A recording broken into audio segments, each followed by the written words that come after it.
Endoscopía, está bien. Acá siempre siguen ustedes con el mismo defecto de la enfermedad actual. Eso es porque tal vez no están viendo directamente al paciente, pero traten de poner todos los síntomas que ustedes han leído. Paciente que ingresa por cuadro clínico de aproximadamente 5 horas de evolución. Bueno, el tiempo de enfermedad es 5 horas. Ah, consiste en dolor retroesternal tipo opresivo. Pero no me dicen el inicio, si es brusco, insidioso. Bueno, si es 5 horas, estamos asumiendo de que es brusco. Es el dolor torácico, perfecto, localización retroesternal, tipo opresivo, 10/10, asociado a diaforesis, náuseas y vómitos, perfecto. No tiene irradiación el dolor. Siempre pregunten por la irradiación y qué cosa estaba haciendo cuando empezó el dolor. Porque ese dato es importante. No es lo mismo que esto se presente cuando hace esfuerzo o cuando está en reposo.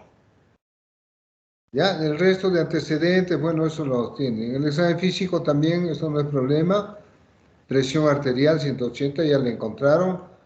Pongan los datos siempre exactos, doctores, porque la presión arterial, ¿en qué unidades las expresamos, doctora Argandoña?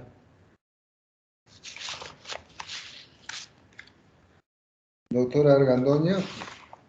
Milímetros de mercurio. Perfecto, eso les falta ahí. 180 son sobre 125, ¿qué? Igual, frecuencia cardíaca 72, ¿por qué?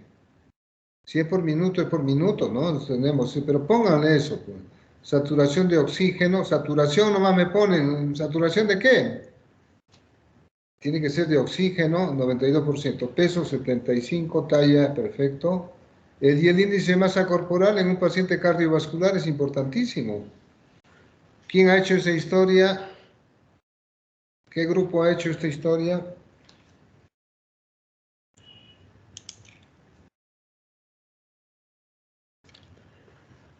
Oh, doctores, ¿están escuchándome o no? Como yo solamente puedo ver a la doctora Argandoña, no veo a ninguno de ustedes, así que yo no sé si están en el aula o no están.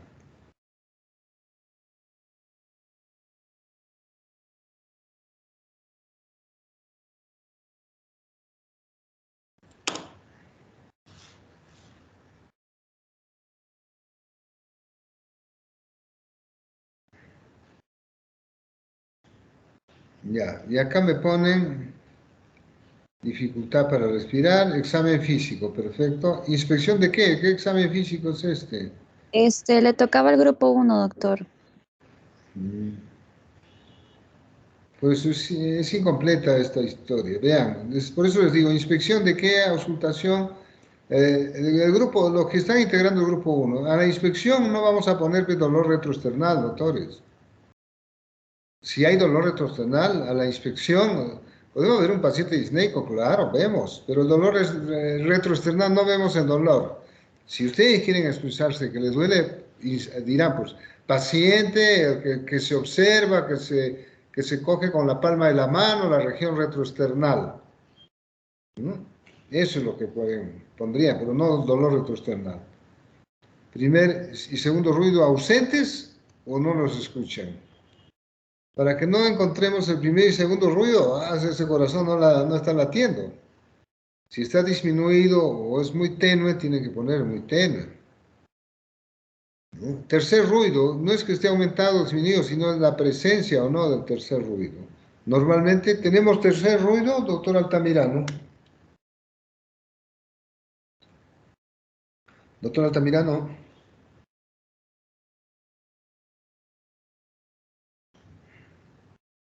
No está nadie. Doctora Godba. Doctora Vidal. Dígame, doctor.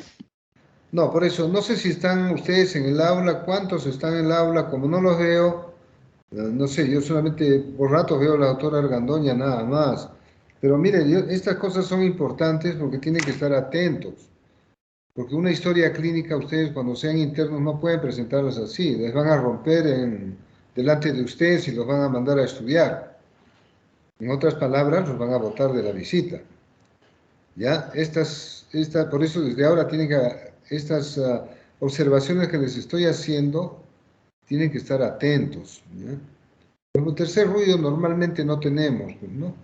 Pero si ustedes han escuchado el primer y segundo ruido ausentes, no es que estén ausentes, sino deben estar disminuidos, o no se ausculta, pues tiene que poner, ¿no? Cuarto ruido tampoco, o sea, esto ya es un poco que no están leyendo el libro, pues doctores. Diagnóstico presuntivo, infarto agudo al miocardio.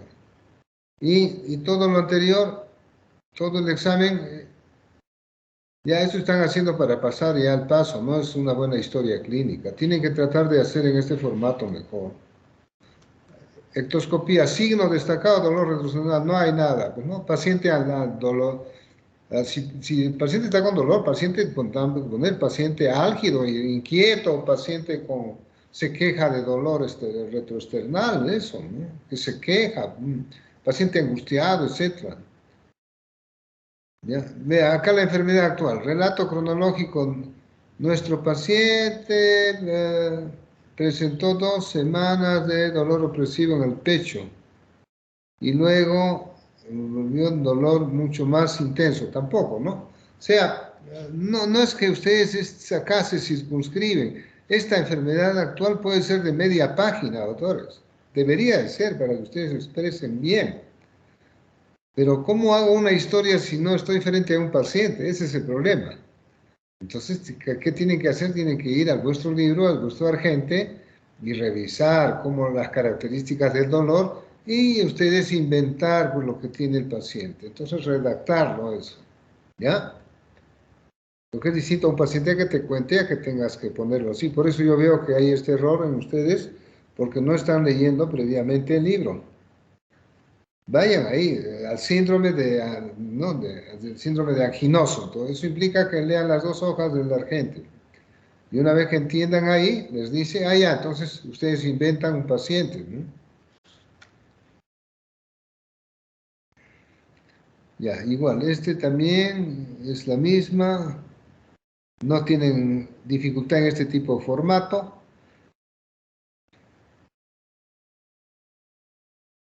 El examen, ahí también. El examen, perfecto. Temperatura 37 grados centígrados, perfecto. Las unidades, no se olviden. Estado de hidratación y orientado. ¿Qué estado de hidratación tiene? O sea, una historia no es necesario que sea pues todas estas cosas, pero por lo menos los ratos saltantes tienen que escribir los doctores. Signo y síntomas que llaman la atención, hipertensión arterial, ¿no? Tal vez el sobrepeso, ¿no? Y el paciente que está taquipneico, perfecto.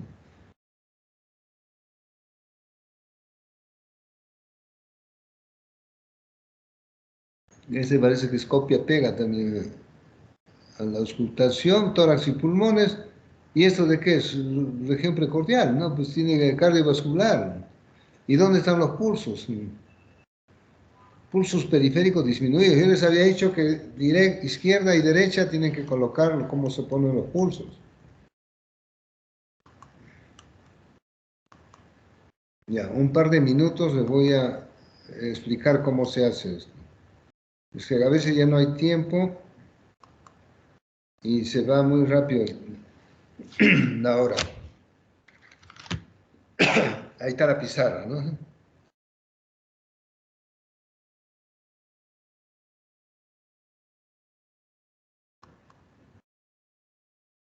Ya. Cuando hacemos los pulsos, doctores, van a ver ahí en vuestro, está explicado derecha e izquierda. Y ustedes ponen lo que está normal, pulso por pulso. Acá ponen, por ejemplo, pulso radial.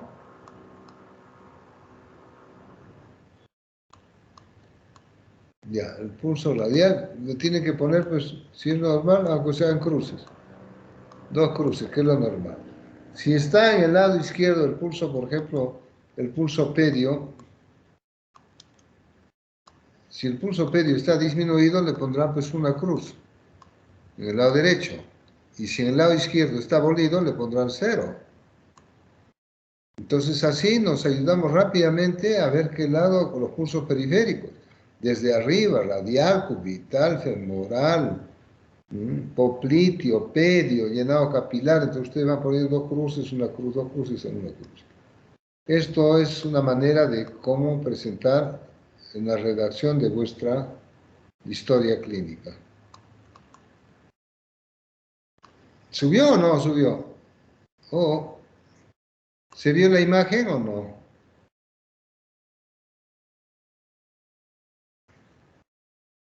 Sí, doctor. Ya, doctores, entonces eso es lo que tenemos que hacer.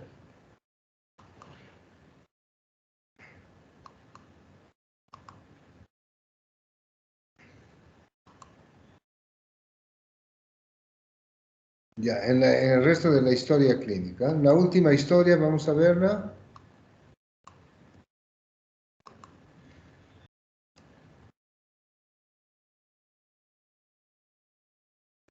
Esta de este formato es más amplia, vean, por lo menos acá tiene ¿cuántas líneas? Hace una semana presenta dolor fuerte en corazón, ¿no? Hace 2 días presenta dolor torácico, que se irradia a la región cervical, a la mandíbula, nada más. Y ingresa quejándose de dolor, nada más. ¿Había otros síntomas asociados? Intensidad, de fuerte intensidad. Ujú.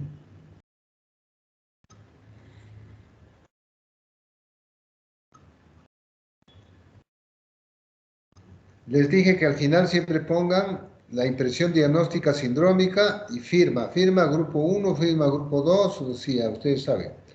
Porque cuando ustedes hagan sus historias clínicas delante a un paciente, tienen que poner su impresión diagnóstica y su nombre. ¿Eh? Siempre en las historias arriba han visto que va la fecha y la hora de historia.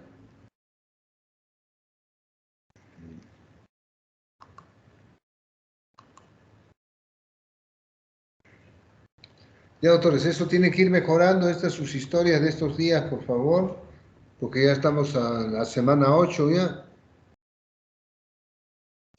Ya, ahora sí, ¿quién va a presentar, por favor? Ahora sí, empezamos esta semana, estas 2 semanas vamos a hacer el capítulo de digestivo, ya ustedes saben, ¿no? Digestivo nos toca la sede del Hipólito, así que me van a ver ahí en los videos.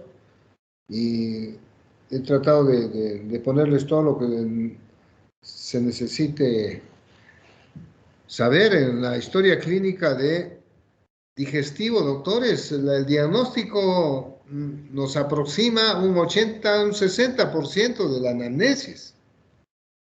O sea, en digestivo es así, o sea, ustedes tienen que hacer una buena historia clínica bien detallada y les va a orientar al diagnóstico mucho más que tal vez el examen clínico. Entonces, al examen clínico a veces no tenemos muchos hallazgos, pero sí la semiología de una dolencia digestiva es mucho más florida. Por eso tienen que ustedes agudizar vuestra anamnesis. Ya, entonces, a ver, ¿a qué grupo le toca para que suban el material? Ya pueden empezar nuestro seminario.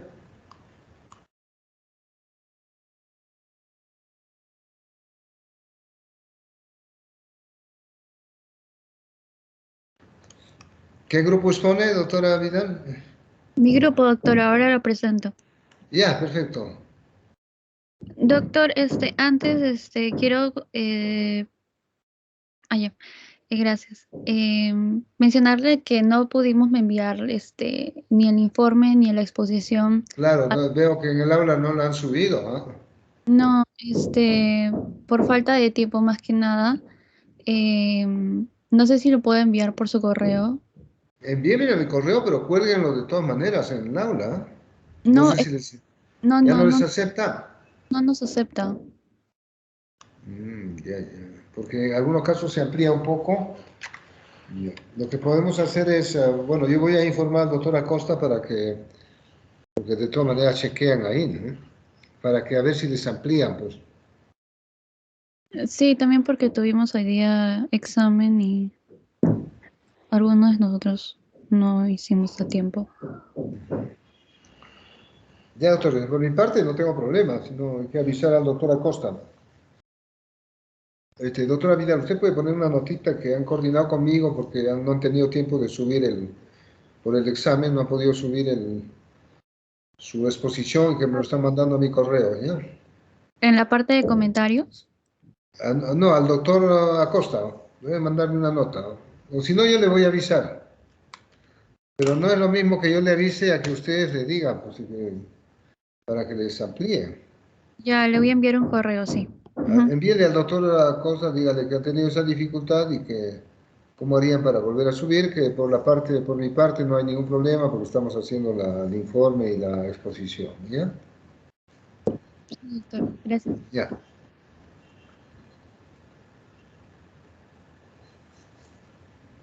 ¿Ya? ¿Empiecen, doctores? ¿Unos? Buenas tardes con todos. Hoy vamos a hablar en la exposición número 8. Vamos a tocar los temas de examen físico abdominal general y regional, específicamente del hígado y del vaso, en su inspección, auscultación y palpación y percusión. Hablaremos sobre el síndrome de reflujo gastroesofágico, síndrome ulceroso y gastritis, síndrome de hemorragia digestiva y síndrome de obstrucción y oclusión intestinal, específicamente en su fisiopatología y semiología de cada uno. ¿Sí me escuchan, verdad? Sí, perfecto. Gracias, doctor. Continúe. Vamos a empezar hablando sobre el examen físico abdominal. Para hablar antes del examen físico abdominal tenemos que tener bases anatómicas. Por ejemplo, el abdomen está dividido en 9 cuadrantes, en el cual por la distinción de líneas horizontales y verticales vamos a distinguir nosotros sobre los cuales son los epicondrios, derecho e izquierdo, los flancos, derecho e izquierdo, y las fosas ilíacas, derechas e izquierdas. Y en el medio vamos a encontrar, por ejemplo, el epigastrio, el mesogastrio y el hipogastrio. ¿Para qué son estos cuadros o estos cuadrantes en el abdomen? Bueno, es que cada uno de ellos vamos a encontrar contenido de los diferentes órganos. Por ejemplo, en el hipocondrio derecho vamos a hablar sobre específicamente el hígado, la vesícula biliar, cabeza del páncreas, riñón derecho, ángulo hepático común aproximadamente. Por ejemplo, en el epigastrio estamos hablando del estómago, del lóbulo izquierdo, del hígado y la cabeza del páncreas. En el hipocondrio izquierdo estamos hablando del vaso, del ángulo esplénico del colon, la cola del páncreas, el riñón izquierdo. En el flanco derecho estamos hablando del riñón derecho, el colon ascendente, las asas intestinales. Si nosotros palpamos el mesogastrio, estamos palpando básicamente el intestino delgado, el colon transverso, la aorta abdominal. El flanco izquierdo, por ejemplo, que hablamos del colon descendente, riñón izquierdo, la fosa ilíaca derecha, el apéndice secal en apendicitis, por ejemplo, el ovario derecho, en el caso de las mujeres, el ilion terminal. En el hipogastrio estamos hablando la vejiga, el útero, y en la fosa ilíaca izquierda estamos hablando sobre básicamente el recto de la sigmoides y el ovario. Entonces, dependiendo de nuestros cuadrantes del abdomen, nosotros vamos a empezar con la inspección, la auscultación, la percusión y la palpación. En la inspección básicamente estamos hablando de que estamos buscando la forma del abdomen. Tenemos que buscar nosotros si hay cicatrices, estrías, por ejemplo, la cabeza de medusa en cirrosis hepática, o si encontramos equimosis, si encontramos vello pubiano, cómo es la forma del ombligo, si encontramos algún tipo de latido en algunos aneurismas, si hay movimientos peristálticos notorios, y lo que es más común, encontrar hernias o con eventraciones, que es lo más común al momento de que le pedimos al paciente que haga un esfuerzo en el abdomen. En la auscultación, estamos buscando, por ejemplo, los ruidos hidroaéreos del movimiento intestinal, si encontramos frotes o el murmullo venoso. Cuando nosotros hacemos la percusión, estamos hablando del hacer un timpanismo abdominal, porque estamos hablando que básicamente en esa área hay mucho aire contenido. Entonces vamos a hablar también más adelante sobre el timpanismo del espacio de Trouble, la matidez desplazante que podemos encontrar en una citis y una matidez fija, dependiendo del cual sea el caso. Entonces, en una palpación puede ser una palpación superficial y podemos hablar de una palpación profunda en el abdomen. Por ejemplo, más adelante vamos a hablar sobre a qué nos referimos con la palpación superficial, que es la mano del escultor, como la maniobra del esfuerzo, la tensión abdominal, los puntos dolorosos, por ejemplo, el punto de McBurney en una apendicitis, las hernias y eventraciones. Cuando hablamos de una palpación profunda, estamos hablando sobre, por ejemplo, la maniobra de Minkowski, o la maniobra de Jodis San Martino, o la maniobra de desplazamiento de Hillebrand y Haussmann, que vamos a hablar más adelante específicamente en el hígado y el vaso. Entonces, eso básicamente, eso fue una introducción del examen físico abdominal. Ahora hablaremos sobre qué nos referimos con el examen de abdomen regional. Doctor Altamirano, ¿no? Profesor. Sí, está bien esa vuestra lámina. Doctores, una tingencia acá. Hemos dicho que el orden de nuestro examen físico es inspección, palpación, percusión y auscultación. Pero en abdomen tenemos que hacer una pequeña inversión, ¿no? ¿Cuál es esa inversión, doctor Altamirano? Como muestra el orden de la diapositiva, es la inspección, la auscultación, la percusión y la palpación. Ojo, vuestro libro dice palpación, doctores, ¿eh? Le dicen primero, en abdomen es inspección, auscultación, palpación, percusión. O percusión y auscultación. ¿Tienen el argente en la mano? Revisen, por favor. Antes de continuar, denle una mirada al argente.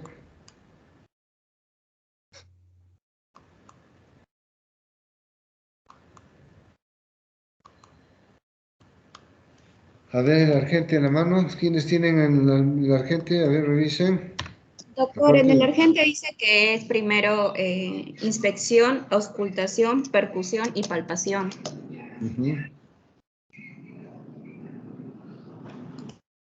Ya, ¿y por qué haremos primero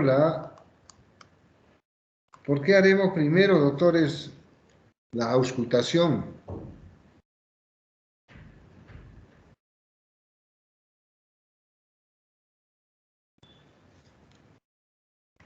Tienen que para tener... ver, Sí, doctora. ¿Por qué cree usted? para ver si hay matidez o si hay alguna hipersonoridad, o sea, eh, si el esto de la parte donde está el estómago o los órganos gástricos generalmente tienen algún sonido extraño que no deberían tener, sobre todo el estómago, o si está normal o no lo está. Por ejemplo, el estómago tiene un tipo de sonido cuando tiene líquido No, adentro, cuando claro, tiene no, la claro, sólida. eso es lo que vamos a buscar con la percusión, pero ¿por qué hacemos primero la auscultación? Para escuchar si tiene algún sonido extraño. Claro, no, pero hay una razón por eso, porque si nosotros, como las asas intestinales tienen contenido líquido y gaseoso, si nosotros hiciésemos la inspección, la palpación, ¿no? Hiciésemos la palpación, vamos a poder producir algunos ruidos que de repente no tiene el paciente. Si ustedes agarran una asa intestinal, la comprimen, va a sonar. De repente, entonces, para evitar esas cosas, es que se hace primero la inspección, luego la percusión, palpación la auscultación primero, para evitar que tal vez cuando hagamos la palpación podamos asemejar algunos ruidos hidroaéreos que el paciente de repente no los tiene. ¿Me entienden? Entonces, primero hacemos la inspección, después hacemos la auscultación. Ya, continúe, doctor Altamirano.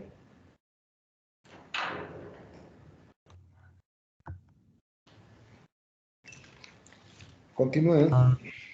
¿Me escucha? Sí, te escuchamos. Ahora hablaremos Continúe. de abdomen regional. Empecemos hablando con el hígado.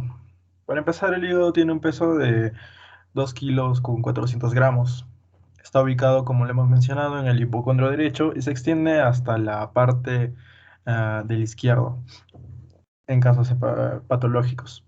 Ahora, a la palpación vamos a dividirlo en manual y bimanual. Tiene un motivo. En el monomanual o simple, se hunde la mano desde la fosa ilíaca derecha hacia arriba, por fuera del músculo rectos sobre la línea hemiclavicular. Y no se tiene que encontrar el borde. Al momento que se inspira, tiene que ser profundo. Entonces el hígado desciende y tal vez sea posible palparlo, pero es normal que el hígado no se palpe. En la manera bimanual, estamos hablando sobre la maniobra de Schoenfeld, en el cual se va a percibir el borde hepático, por ejemplo, un pleotro hepático. En la maniobra de Hilbert, por ejemplo, es útil en hígados blandos o en el hígado graso, en el cual se va a palpar con los dedos en forma de un ángulo recto. Y en una maniobra del enganche de Matthew, que es la más usada, se palpa el hígado como se haría como si tú estarías o individualmente estarías tocándote o palpando el hígado. A la percusión, vamos a tener en cuenta que el límite superior por delante a la altura del borde inferior de la quinta costilla, en el cual se va a estar elevado cuando está el hemidiafragma elevado, por ejemplo en una parálisis o una telectasia o en un gran derrame. Entonces, este inicio de submatidez o matidez, en el cual la matidez desaparece, en el que es significativo del signo de Joubert o en un signo de Child. ¿Qué hablaremos sobre el vaso? En el vaso está ubicado, como hemos mencionado, en el hipocondrio izquierdo. Tiene una longitud de 13 centímetros y un peso de 150 a 200 gramos. En el polo superior, por ejemplo, va a estar a la altura de la décima vértebra dorsal. Y en el polo inferior vamos a encontrarnos en la punta hacia el ángulo izquierdo del colon. ¿Qué vamos a encontrar en la percusión? En la percusión, en posición de shoulder, vamos a encontrar una matidez normal sobre la línea axilar media entre la costilla número 9 y en la 11ª costilla. También vamos a encontrar un aumento de tamaño en el cual se va a encontrar una matidez que abarca la zona mayor, como lo hemos mencionado, entre la 9ª y la 11ª costilla. A la palpación, vamos a encontrar que en la palpación tenemos que nuestro paciente tiene que estar en decúbito dorsal o en decúbito intermedio lateral. En decúbito dorsal, ubicado en derecha, vamos a encontrar la palpación desde el fosa ilíaca derecha hacia arriba e izquierda uniendo a la pared, mientras el paciente realiza inspiraciones profundas para nosotros poder palpar. Ubicado a la izquierda, como lo he mencionado en la maniobra de enganche, con técnica monomanual o simple, la mano engancha el reborde costal izquierdo. Y en la técnica bimanual, con la que la mano realiza la presión sobre la parrilla costal. ¿Qué vamos a encontrar en la palpación cuando nuestro paciente está en decúbito intermedio lateral? Como hemos mencionado, la maniobra de Naegeli, cuando hay dudas sobre la palpación, favorece el descenso del vaso. Y cuando hablamos de una maniobra de Merleau, es la relajación de la pared abdominal que facilita el descenso del vaso. Entonces, eso básicamente fue el examen abdominal en regiones del hígado y del vaso, específicamente. Ya, hasta ahí. Esta parte es bien seriológica, doctores, para lo que han expresado, ¿no? La primera parte, toda la topografía que tenemos, que tienen que revisar ustedes, las 9 regiones, esa es importante. Y la otra es de que esta parte que está diciendo su compañero, ¿no? Con el video que van a ver mañana y con las demostraciones de los videos van a poder entender mejor estas maniobras, ¿ya? En teoría, claro, muchas tienen su nombre, pero a veces en la práctica ya no le prestamos, digamos, hay cosas más resumidas, ¿no? Digamos, o sea, el punto de McBurney, por decirles así, un nombre específico, ¿no? Es algo así que tiene que saber. Pero lo otro, si no se acuerdan el nombre, ustedes tienen que hacer la maniobra. Cómo explorar vaso, cómo explorar el hígado, etc. Estas 2 semanas que vayamos haciendo la parte demostrativa vamos a incidir un poco más en esto, ¿ya? Esta segunda parte ya son los síndromes que tenemos que revisarlos, son más teóricos. Revísenlos porque tenemos que ver la fisiología y fisiopatología de cada uno de ellos. Empezamos con el reflujo gastroesofágico. Continúe, doctor. Yo O doctora, continúe. voy a sustituir a mi compañera. No, no puede por esta ocasión. ¿Quién no puede? ¿Quién? A mi compañera Nayeli. Nayeli es. ¿Por qué? ¿Qué ha pasado? No, no sé, pero ya voy a sustituirla por esta vez, Ya. nada más. Pero usted está en el grupo también. Ujú. Ya, cualquiera del grupo puede presentar. Bueno, como no los estoy viendo, estoy confiando, ¿no? Ya, doctores, sigan. Vamos a hablar sobre el síndrome de reflujo gastroesofágico. Empezamos con una pequeña introducción donde vamos a ver que esta enfermedad por reflujo se va a dar a consecuencia de un reflujo patológico del contenido gástrico al esófago. Vamos a ver que actualmente esta constituye una entidad nosológica del aparato digestivo de mayor prevalencia en la población occidental y vamos a ver que este término va a incluir a pacientes sobre todo expuestos a riesgos de presentar complicaciones como esofagitis a consecuencia de lo que es el reflujo gastroesofágico. También vamos a ver a pacientes que experimentan un menoscabo significativo de lo que es su bienestar de calidad de vida debido a los síntomas producidos por el reflujo. Vamos a ver que la patogenia de el reflujo gastroesofágico es multifactorial. Es aceptable lo que es esta patología, ya que sería el resultado del desequilibrio entre los factores defensivos y factores agresivos a nivel de la mucosa esofágica. La barrera antirreflujo con sus diferentes componentes, también el aclaramiento esofágico, que permite la normalización del pH intraesofágico seguido del peristaltismo primario y la resistencia de la mucosa esofágica van a actuar como factores defensivos, mientras que el ácido refluido desde el estómago y en menor medida la pepsina y las sales biliares van a actuar como factores agresivos y mediadores principales de la lesión tisular. La ruptura de este equilibrio, ¿no? Entre los factores, entre estos factores defensivos y agresivos se va a generar por lo que es la disminución de la barrera antirreflujo y en menor medida por la disfunción del aclaramiento esofágico.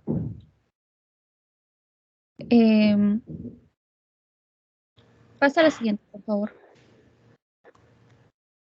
Vamos a ver también que el paso del contenido ácido y de la pepsina del estómago al esófago es factor clave en el desarrollo de esta patología. Vamos a ver que en condiciones normales la barrera antirreflujo limita este paso y se difunde hacia y lo difunde y su difusión lo facilita. En este caso, el contacto del material refluido desde el estómago con la mucosa esofágica va a ocasionar síntomas y lesiones histopatológicas características de esta enfermedad.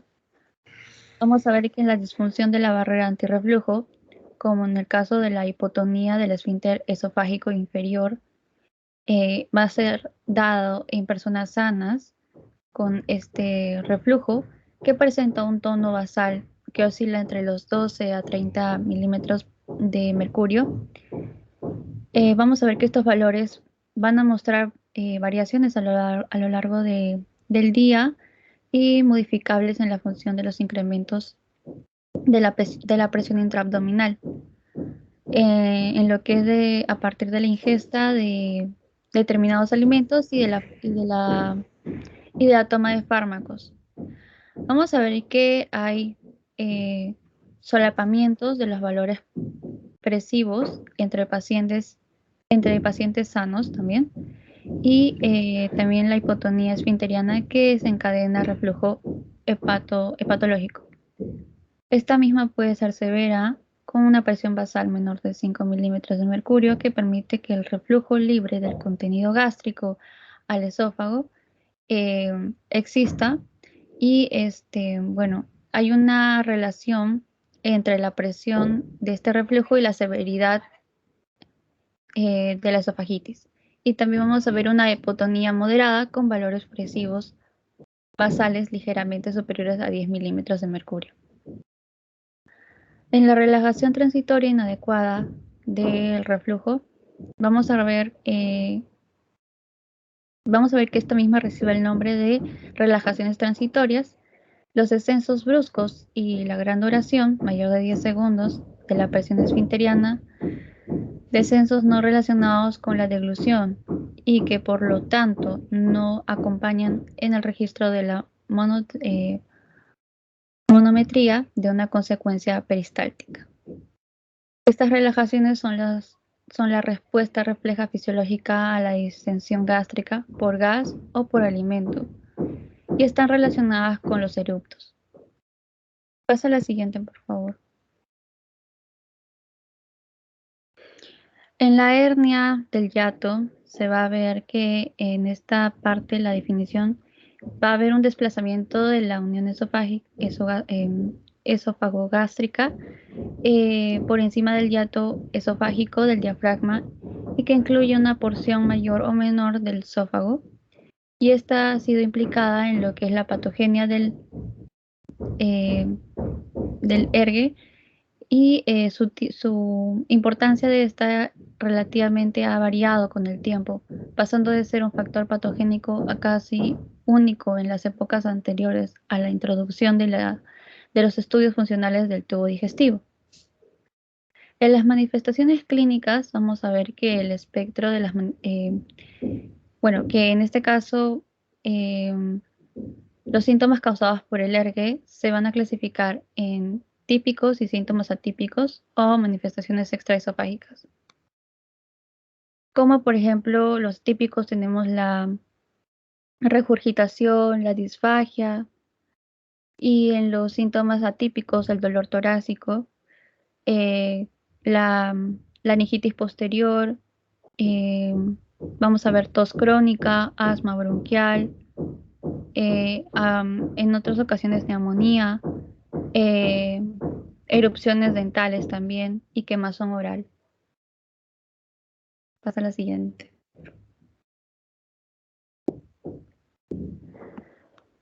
Ahora sí, esta es mi parte. Voy a hablar sobre el síndrome. El síndrome Ulceroso y gastritis. Bueno, voy a hablar primero que nada sobre una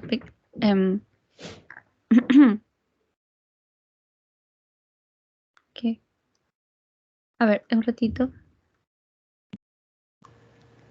Ya, continúe nomás.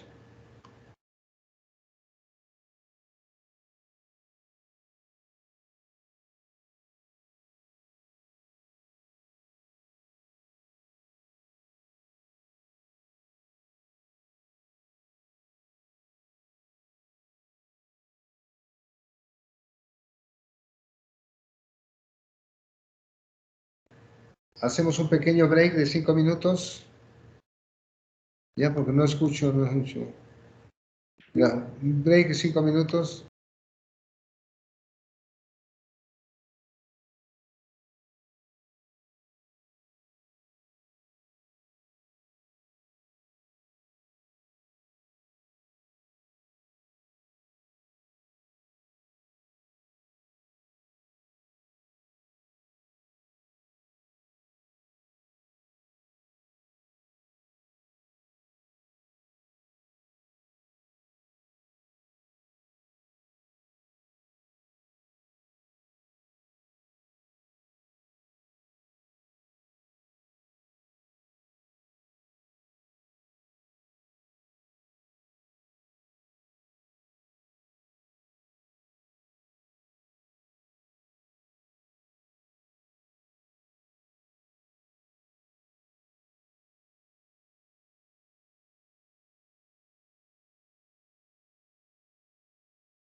Ya, continuamos, doctores.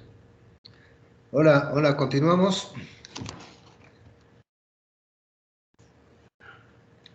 Hola, doctores. Sí, doctor. A ver, continúen. Ah, ahora voy a hablar sobre el síndrome, sobre el síndrome ulceroso y gastritis fisiopatológica y semiológica. Vamos a hablar primero sobre la introducción. Vamos a ver primero la introducción. En esta patología vamos a ver que la enfermedad ulcerosa péptica va a ser un conjunto de signos y también síntomas generados por la pérdida de la pared gástrica que sobrepasa la membrana mucosa y en este caso da acceso al ácido clorhídrico y al reflujo alcalino. De esta manera el producto que se ha realizado va a ser por un desbalance entre los factores de defensa y de agresividad que van a regular, bueno, o que regulaban lo que es la función de la mucosa gástrica, ¿no? En la fisiología, porque también quise incluirle el proceso que normalmente hace para poder entender la fisiopatología. En este caso, lo que normalmente hacen o la función normal que se presenta es que el ácido clorhídrico y la pepsina van a ser dos componentes importantes para lo que es la producción de secreción gástrica. Y esta secreción hace que el ácido clorhídrico se genere en tres fases o en tres etapas, dependiendo de lo que es el lugar, ¿no? Como el cefálico, como el gástrico y el intestinal. En el caso del cefálico, vamos a ver que la vista, el olfato y el gusto de los alimentos van a ser esenciales para la fase cefálica, que van a estimular lo que es la secreción ácida por lo que es el medio del neumogástrico. Y la activación de la fase gástrica se va a producir cuando en este caso los alimentos llegan o entran en contacto con el estómago. El componente de secreción es activado por los nutrientes como el aminoácido y las aminas que van a estimular lo que es la secreción gástrica por lo que son las células G, ¿no? Y la última fase o etapa empieza cuando el alimento penetra el intestino y esta es mediada por más que es mediada por lo que es la distensión luminal y la asimilación de los nutrientes. Ahora sí pasemos a la fisiopatología. En este caso vamos a ver que el estómago va a conservar la integridad de la mucosa frente a las agresiones del ácido clorhídrico y la pepsina por diferentes mecanismos fisiológicos que en este caso van a intervenir en su defensa. En su mayoría, las úlceras pépticas no responden a un fracaso de los mecanismos, en este caso la regulación de la secreción ácida o la producción de la mucosa. Por el contrario, van a sobrevivir cuando intervienen los factores extrínsecos. En el estómago se va a presentar, en este caso, un pH de 1 a 2 y en la sangre un pH de 7.4.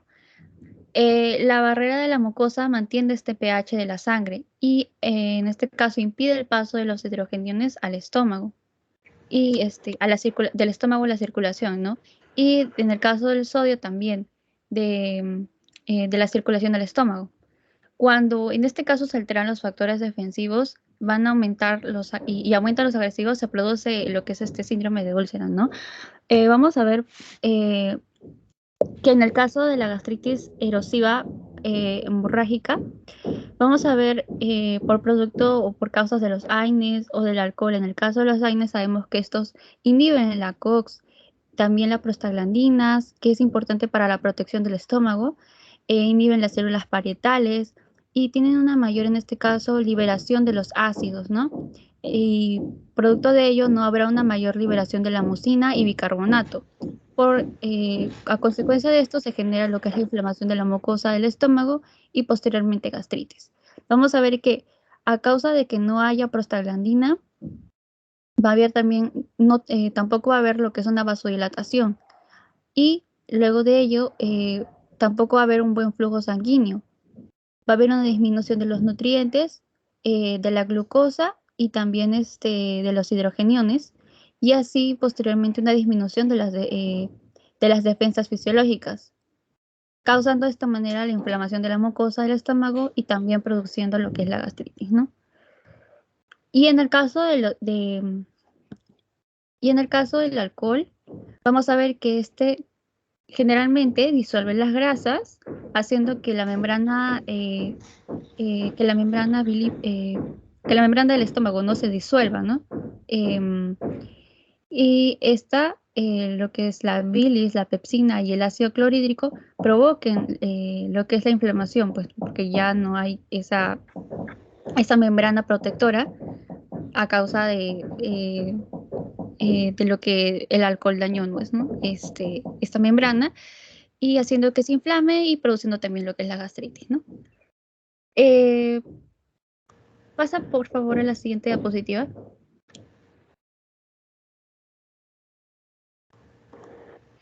Ahora, en el caso de la gastritis tipo B, vamos a ver, esta es comúnmente causada por el Helicobacter pylori, y vamos a ver que nuestro organismo generalmente libera leucocitos y viajan a la zona de la lesión, ¿no? Que va a ser provocada por esta bacteria. Y cuando estos leucocitos viajan a la zona de la lesión, impiden que haya una regeneración adecuada del hoyo o de la úlcera, digamos así, ¿no? Y esto progresa en lo que es el dolor, el ardor, la inflamación, que es continua, y una irritación. Vamos a hablar ahora de la bacteria Helicobacter pylori, cómo actúa ella en nuestro organismo. Digamos que cuando llega al estómago, esta principalmente libera lo que es la urea, y esta urea química convierte al amoníaco alrededor del Helicobacter pylori. Y en este caso desneutraliza la acidez del estómago para que pues, sobreviva el ambiente ácido, ¿no? Haciendo de esta manera úlceras o hoyos, ¿no? En la pared mucosa. Y en este caso el estómago va quedándose sin capas protectoras, ¿no? Y recordemos que el estómago produce el ácido clorhídrico en toda su pared, pero en este caso el Helicobacter pylori lo neutraliza y así pueda hacer ella su trabajo, ¿no? Que es destruir e invadir, ¿no? Vamos a ver que también esta presenta lo que es la hemaglutinina y una citotoxina. Esta hemaglutinina hace que se forme una aglomeración de los glóbulos rojos, haciendo que la zona se lesione. Y la citotoxina tiene lo que es la adhesiva, CAG-A, que secreta lo que es la mucina, la proteasa y la lipasa, que dañan en este caso la capa mucosa y submucosa, generando así lo que es la inflamación. Y por otra parte, estructuralmente ella tiene pues flagelos y esto ayuda a que ella pueda movilizarse en todas las direcciones y de esta manera pueda hacer los hoyos o ulceraciones. Y también vamos a ver que tiene adhesiva que evita que sea arrastrada o sea quitada del lugar donde está esta bacteria, ¿no? De esta manera sigue haciendo hoyos y sigue haciendo la inflamación y, bueno, como sabemos, la ulceración, ¿no? Y posteriormente gastritis. La patogenia, pásalo, por favor.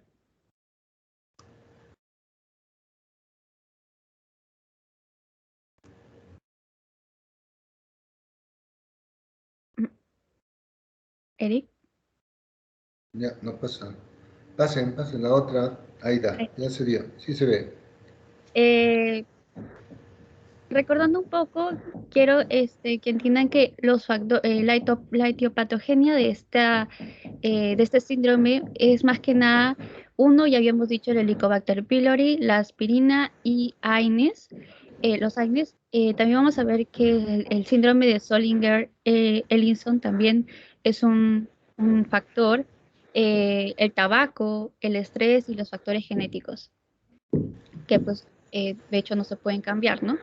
Las manifestaciones clínicas, vamos a poder ver que esta produce lo que es el ardor con acidez matutino entre las comidas o en la noche.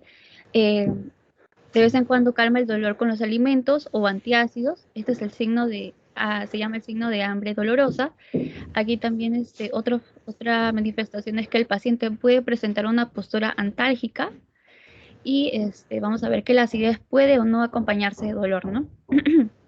También el paciente puede presentar sensación de ardor en lo que es la zona del epigastrio y puede llegar esta a la boca. Entre otras, Doctora Vidal, ¿cómo es la postura antálgica? Porque eso, para que entiendan los compañeros. Porque en las manifestaciones clínicas, cuando vemos un paciente así, sospechamos, ¿no? ¿Qué debe estar pasando en el estómago? ¿Ha visto alguna figura en su libro? Doctores, ¿han visto?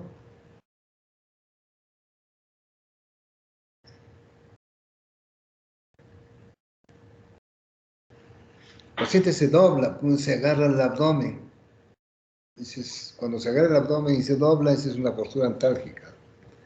¿Ya? ¿Por qué calmará el dolor en esa postura, doctora Vidal? No estoy segura, pero posiblemente porque el ácido se va a otra parte. No lo sé. En realidad todos los dolores abdominales casi se localizan, bueno, tienen distinta localización, pero se reflejan o empiezan en el plexo solar. Recuerden ustedes anatomía, y como el plexo solar es un plexo de donde salen pues todas las raíces nerviosas, cuando uno aplasta el plexo solar calma, por eso que los pacientes adoptan esta posición. Se agarran la barriga, se ajustan y se doblan, ¿no? Entonces esa es la que... Y cuanto menos te muevas, duele menos. A diferencia del cólico renal, que es al revés. Ese paciente es inquieto, se puede subir a la mesa, a la camilla, ya vamos a ver en nefrológico, ¿ya? Entonces no se olviden esa postura antálgica que esté refiriendo la doctora. Continúe, doctora. Bueno, otras posibles manifestaciones, no, bueno, posibles no, sí hay. Puede ser la aparición del ayuno, en este caso es característica de la úlcera duodenal y también después de las comidas, característica de lo que es la úlcera gástrica, ¿no? Puede haber náuseas, vómitos, hematemesis, melena, anorexia y también pérdida de peso. En el examen físico que vamos a poder ver, se puede observar al paciente con una palidez mucocutánea, provocada posiblemente por las hemorragias, ¿no?, que presenta, y en este caso se realiza lo que es el tacto rectal de lo que es la prueba de Guayaco, que es para la manifestación si en este caso hay melena o si hay sangrado digestivo. También se presenta un abdomen en tabla y evidencia lo que es los signos de irritación peritoneal, que puede ser, discúlpeme un ratito. Doctores, bueno, cuando hagamos demostrativo, mañana vamos a ver de que el tacto rectal es el examen importante, no solo en digestivo, sino en todo el examen de vuestro paciente, ¿eh? Y el examen del semiológico digestivo empieza en la boca y termina en el ano, por eso es que uno es la exploración de la región anal y el tacto rectal. Ya, siga, doctora, eso lo veremos mañana. No, ya, gracias. Ya, pues nada, más que nada lo que es la manifestación de los movimientos gástricos en lo que es el ayuno provocado por la estenosis pilórica, ¿no? Y bueno, eso era todo, muchas gracias. Ya. Doctores, una cosa, hay entre úlcera duodenal y úlcera gástrica hay algunas diferencias semiológicas, sobre todo el dolor. Y el dolor es a 3 tiempos y el dolor de la úlcera gástrica es a 3 tiempos y el dolor de la úlcera duodenal es a 4 tiempos. ¿Ya? Revisen esto, por favor, en vuestro agente para que lo entiendan mejor. Porque eso es lo que tenemos que preguntar al paciente. Si con los alimentos calma o no calma, y el dolor cuánto tiempo después aparece. Por eso les digo, la semiología nos va a ayudar. Por ejemplo, si un paciente viene por un dolor epigástrico tipo urente, ¿no?, de varias semanas de evolución, entonces tiene que preguntar si cuando amanece con el dolor, cuando toma desayuno, cómo está el dolor, aumenta, le disminuye, más o menos a las 9 de la mañana o a media mañana, cómo está el dolor, aumenta, disminuye, con el almuerzo aumenta, disminuye. Todas esas cosas nos ayudan a orientar que podría ser una úlcera gástrica o duodenal. ¿Ya? Continúe, doctora, en otro tema.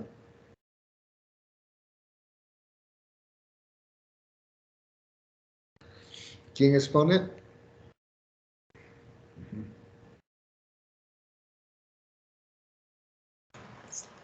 Yo, doctor. Bianca Rodríguez.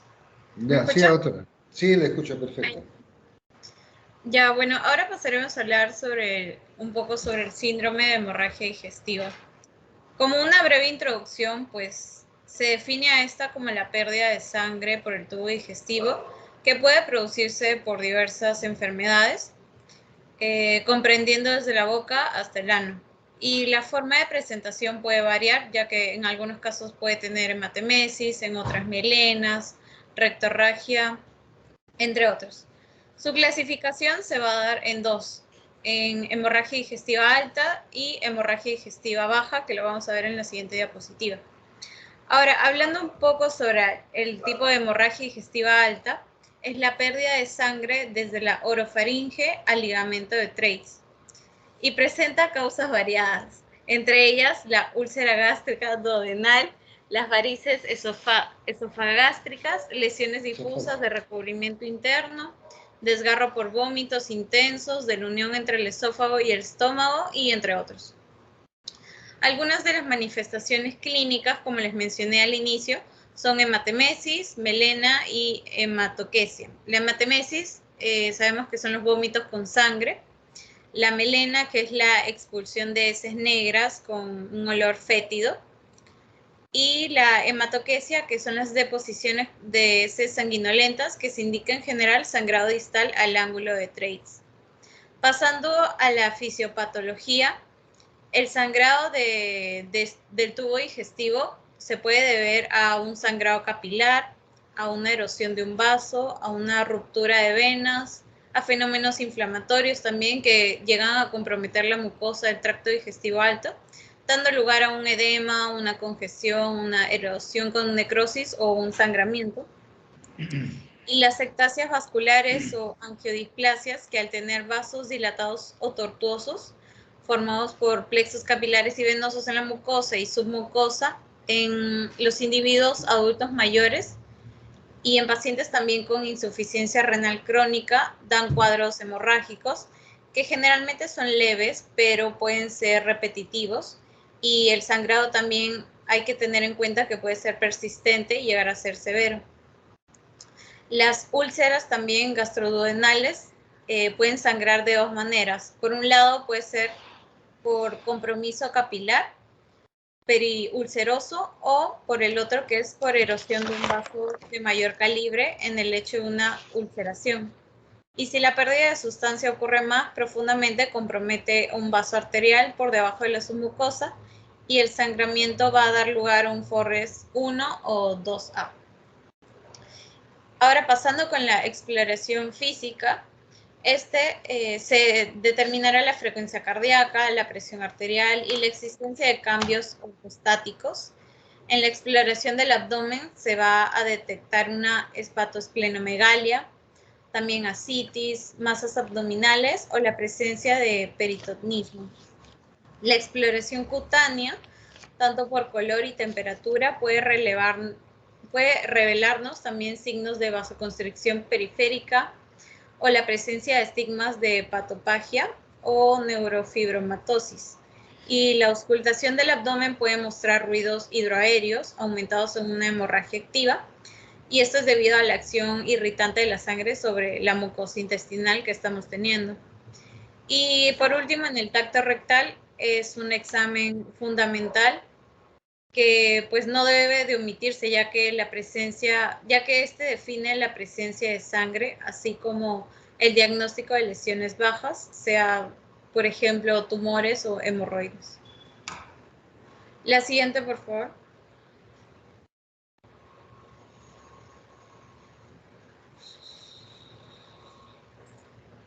La siguiente diapositiva, por favor. ¿Qué está pasando?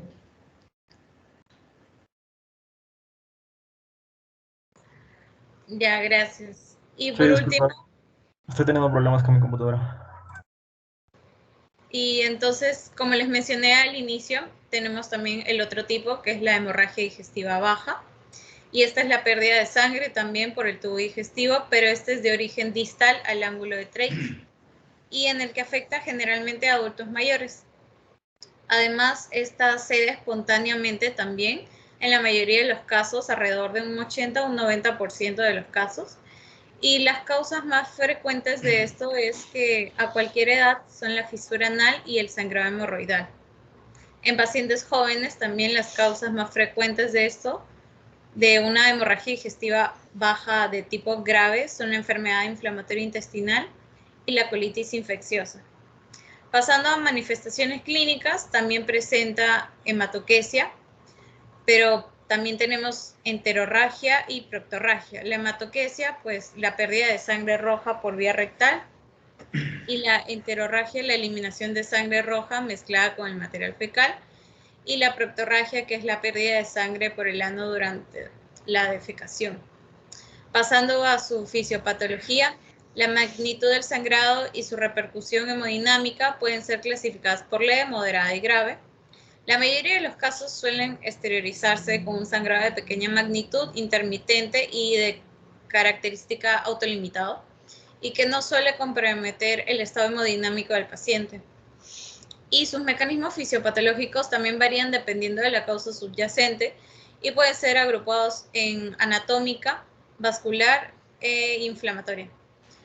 Y por último, en el examen clínico, la historia clínica pues nos va a ayudar a inferir la localización y probabilidades diagnósticas para nuestro paciente. El color y aspecto de la sangre es importante, obviamente, y el sangrado es rojo vivo rutilante, lo que sugiere un origen distal. En cambio, el rojo oscuro vinoso hace pensar que en colon derecho o intestino delgado. Y se debe examinar también la región anal y realizar un tacto rectal igual para descartar alguna lesión distal y evaluar características del sangrado realizando una aspiración a través de una sonda nasogástrica. Y si se aspira líquido con bilis, indica que el sangrado es distal al ligamento de Treitz, como les mencioné. Eso sería todo, doctor, por el síndrome de hemorragia digestiva. Ya, doctor, en los dos síndromes de hemorragia digestiva alta y baja, lo primero que tenemos que hacer es la sintomatología, son pues, igual, hematemesis, si es baja, pues melena, rectorragia, hematoquesia, ¿no? Pero cuando hay hemorragia digestiva alta, en estos casos de hemorragia de los dos tipos, doctores, lo primero que tienen que hacer es definir el volumen de sangrado. O sea, semiológicamente tenemos que preguntar otras cosas, ¿no? Va a darnos un síntoma de anemia aguda o de shock. Entonces ustedes tienen que ir a preguntar esas molestias de los pacientes. Si es en shock, va a llegar a emergencia en chocado, pues no hay problema, pero de repente está sangrando, ¿no? Y un síntoma importante, doctora Rodríguez, en estos pacientes con una hemorragia digestiva, ¿cuál es? O sea, ya explorando la magnitud del sangrado, ¿qué síntoma crees que es importante? De las manifestaciones clínicas. Claro, de la manifestación, porque tu manifestación, tú dices, mi paciente está haciendo hemorragia, ¿por qué? Está haciendo hematemesis o melena, ¿cierto? Sí, la siguiente pregunta es la magnitud del sangrado. Y para saber la magnitud del sangrado tenemos que preguntar complicaciones de esta hemorragia. ¿Cuál sería la complicación que tú pensarías?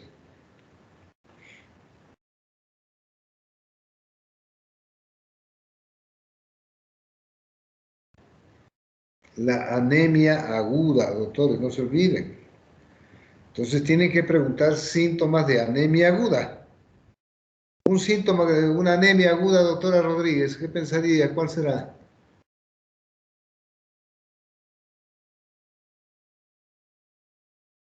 Doctora Vidal, ¿un síntoma? La debilidad. Claro, debilidad, el paciente se cae, desmaya, no hay cansancio, hay fatiga, hay disnea. Esas cuando son crónicas, cuando son agudas es más fácil. Cuando son crónicas, los sangrados son crónicos, el paciente poquito a poco se pone pálido, va a aparecer palidez y además otros síntomas asociados a la anemia, como les digo, ¿no? Malestar, somnolencia, decaimiento, fatiga fácil, falta de concentración. Vean todos esos síntomas que tienen que ustedes explorar. Cuando es aguda no hay problema, pues ya sí he visto y se ha desmayado. Pero cuando es crónica, vean que hay otros síntomas más. Uno de anemia y otro de desnutrición que puede acompañar. Ya, perfecto. ¿El siguiente tema, doctora?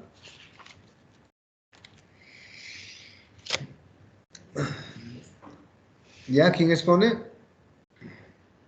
Primero voy a exponer yo, doctor. Ya, perfecto. Escuchamos. Es la fisiopatología de lo que es el síndrome de obstrucción y oclusión intestinal. En este caso, primero vamos a hablar de lo que es, ¿no? Y en este caso es es el detenimiento del tránsito intestinal de forma completa y persistente en algún punto del intestino delgado o también grueso. Aquí vamos a ver la causa más frecuente que se da en el intestino delgado, con un 75%, y también puede haber, en este caso, lo que es estrangulación por las hernias, y la obstrucción intestinal es la causa, recordemos, más frecuente, pero en el manejo quirúrgico también, ¿no? Antes que nada, antes de la fisiopatología, quiero mencionarles un poco de la etiopatogenia.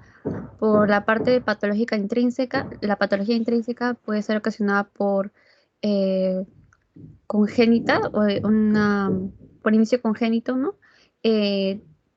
Sobre todo cuando son duplicaciones de defecto de rotación, por tumores benignos o malignos, inflamación por la enfermedad de Crohn y también la de TBC y divertículos.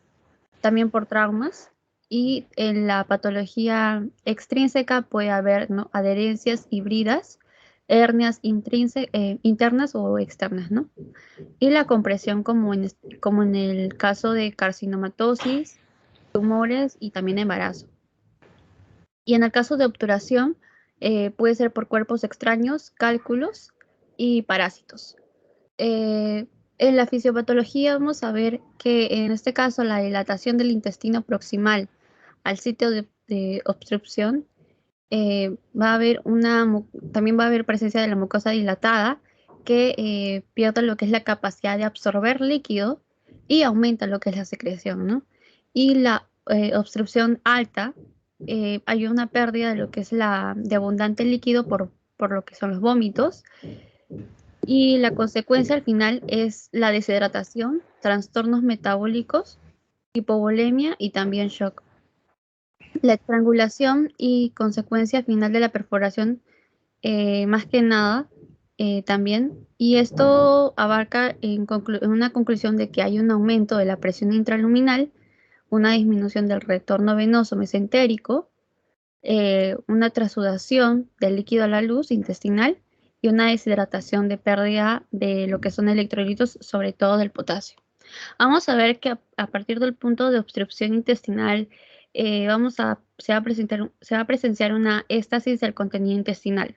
Luego, una proliferación bacteriana genera lo que son los vómitos fecaloides, y lo que es la éstasis del contenido intestinal hace que aumente la contractibilidad del intestino proximal y distal al sitio de obstrucción, generando así ruidos intestinales hiperactivos y también dolor abdominal tipo cólico. Vamos a ver también que este aumento de contractibilidad intestinal hace que se dilate o hace que haya una dilatación intestinal proximal al sitio de obstrucción.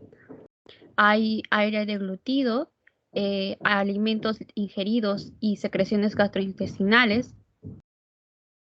Todo esto hace que haya una disminución del peristaltismo intestinal y un aumento de presión intraluminal, haciendo que la presión intraluminal sea mayor que la presión venosa. Por eso habíamos dicho que hay una disminución de esta presión, y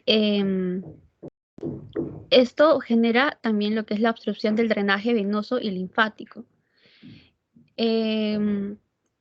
Vamos a ver también que hay una presencia de lo que es edema e hipoxia intestinal proximal a lo que es al sitio de obstrucción, y un compromiso de la irrigación arterial, ¿no? Lo que genera así una isquemia intestinal y posteriormente una necrosis de espesor total y perforación intestinal. Para también darnos cuenta de lo que puede ocasionar la ausencia de la motilidad, genera lo que es una distensión abdominal y una proliferación bacteriana, En el caso de la distensión abdominal, vamos a ver una pérdida de agua y de electrolitos, como ya mencionamos, vómitos, vómitos reflejos, va a haber edema y una éstasis venosa que genera una isquemia y posteriormente una perforación. De la distensión abdominal también vamos a ver una disminución de la absorción y un aumento de la secreción, como ya habíamos mencionado. Y en el caso de la proliferación bacteriana, se genera aquí una translocación bacteriana que genera lo que es la sepsis. Y ya, bueno, eso es todo. Perfecto, doctora. Entonces, Pasemos a la semiología, doctora. ya, esto es lo que faltaba.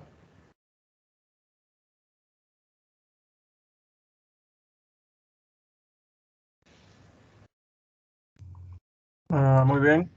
Como mi compañero ya ha explicado sobre la obstrucción intestinal, va a resultar en la cual va a haber una detección completa de gases en cualquier tramo intestinal, en sus diferentes etiologías, ¿no? Como podrían ser las hernias, tumoraciones, enfermedades inflamatorias, enfermedades de adherencia. Pero principalmente vamos a hablar sobre los signos y síntomas que se van a presentar, como episodios de diarrea intermitentes, fiebre, porque a través de esta obstrucción va a generar una isquemia en el tejido intestinal que va a pasar a necrosis. También vamos a tener estreñimiento por una obstrucción completa, dolor a la palpación, que depende también de la obstrucción o también ya sean de esos indicios de isquemia intestinal, y también náuseas que puede llevar a vómitos con características biliares del intestino delgado, o también por reflejo por contenido alimentario. Ahora, en el dolor abdominal brusco puede ser cólico, de constricción, distensivo e inflamatorio. Cólico por el hiperistaltismo en la obstrucción mecánica simple, que es un signo característico que ya nos va indicando en la zona del abdomen. Constrictivo por las estrangulaciones que se van a generar, y distensivo, con la amortiguación de los ruidos intestinales y también en el linio paralítico. Y inflamatorio, en el dolor abdominal brusco inflamatorio, peritonitis. Ahora, ¿qué vamos a buscar básicamente en la evaluación física? Es en la auscultación es la ausencia de los ruidos hidroaéreos. Y en la palpación vamos a encontrar el dolor a la compresión y a la descompresión, por ejemplo en peritonitis. Y vamos a también a la obstrucción mecánica, vamos a encontrar dolor con aumento en los ruidos hidroaéreos. Entonces, como hemos mencionado, estas también pueden ser de manera funcional mecánica, en las cuales también van a depender de simple, es decir, sin obstrucción vascular, o complicada, que va a referir un compromiso vascular nervioso, como ya lo ha mencionado mi compañero. Entonces, eso sería todo. Muchas gracias.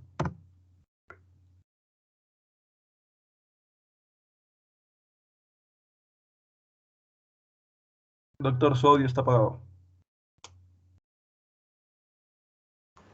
Gracias. No se olviden, doctores, de esto de los síntomas en obstrucción intestinal, ¿ya? Es obstrucción intestinal. O sea, no se elimina no sale la deposición y no se elimina flatos. Eso no se olviden de preguntar al paciente, ¿ya? Porque el paciente viene y dice, me ha hinchado la barriga, hay dolor, todo lo que ustedes dicen, pero sin embargo el paciente no hace deposición, pero sin embargo elimina flatos. O sea, quiere decir que ese intestino está permeable. Lo que pasa es que hay una pseudo obstrucción porque hay estreñimiento, ¿no? Entonces no se olviden de preguntar, doctores, si elimina flatos o no, eso les va a ayudar bastante, ¿ya? Porque con los estreñimientos que hay, como hay muchos pacientes que sufren de estreñimiento, entonces siempre van a tener distensión abdominal, cólico, el abdomen lo van a encontrar distendido, meteorismo y todas las complicaciones que ustedes han referido, ¿no? Pero la anamnesis también va a ayudarles la hora de inicio, cómo han ido los síntomas, qué ha pasado. Yo tengo ahí un caso clínico que lo vamos a ver al final, muy bonito, para que ustedes entiendan todo esto de obstrucción intestinal. Ya, doctores, si no hay más preguntas, mañana continuaremos viendo pues todos los otros en la demostración, con los casos demostrativos van a entenderlo mejor, ¿ya? Doctor, una pregunta. Sí. De esta exposición, ¿podría usted sacar la nota de la tarea que no pudimos entregar? Doctora, primero voy a informar al doctor Acosta que ustedes no han podido, por problemas que hay, aunque me gustaría que ustedes le escriban, ya hemos quedado con la doctora Vidal, que le escriba al doctor Acosta diciendo que no han tenido tiempo de subir porque han dado examen, pero que han hecho la práctica conmigo. No hay problema, ¿ya? Para que él autorice la calificación. Ya en otros casos yo lo he hecho, pero está preferible que ustedes le avisen, ¿ya? Ya, doctor.